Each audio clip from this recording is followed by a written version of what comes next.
మలాకి 3:16 యెహోవా యందు భయభక్తులు గలవారు ఒకరితో ఒకరు మాట్లాడుచుండగా ఎవరు ఆలకిస్తున్నారంట? యెహోవా. ఎలా?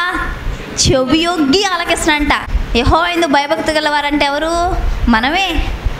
మనం ఒకరితో ఒకరు మాట్లాడుతుంటే దేవుడు నా బిడ్డలు ఏం మాట్లాడుకుంటున్నారని చెవి ఇట్లా యొగ్గి ఆలకిస్తున్నాడంట. మన ఆలోచన ఎట్లా ఉంటుందంటే మనం ప్రార్థన చేస్తున్నప్పుడే దేవుడు మన మాటలు వింటాడు అని మనం అనుకుంటూ ఉంటాం.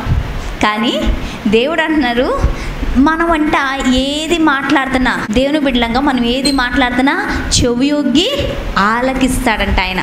సో చాలా జాగ్రత్తగా మాట్లాడాలి అని మనకి ఈరోజు దేవుడు బయలుపరుస్తున్నాడు. మంచి మాట్లాడితే దేవునికి మహిమ, సంతోషిస్తాడు. తప్పు మాట్లాడుతున్నాం అనుకో దాని తగ్గ ఇది కూడా దేవుడు పంపిస్తాడు. కాబట్టి దేవుని బిడ్డలంగా మనం ఏది మాట్లాడుతున్నా ప్రతి ఒక్కటి పిన్ టు పిన్ దేవుడు వింటున్నాడు అని మనము జ్ఞాపకం చేసుకోవాలి. ఇంత గొప్ప వినే దేవుడు మనతో ఉన్నాడు కాబట్టి ఎప్పుడు కూడా మనం మంచియే మాట్లాడాలి.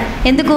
దేవుడు వింటున్నాడు ఆలోచన మనలోకి రావాలి. అరే నేను వీళ్ళ గురించి ఇట్లా మాట్లాడకూడదు, దేవుడు వింటున్నాడు అనేది ఒకటి మనం జ్ఞాపకం పెట్టుకున్నప్పుడు మనం ఎప్పుడు కూడా ఇతరుల గురించి చెడ్డగా మనము మాట్లాడము.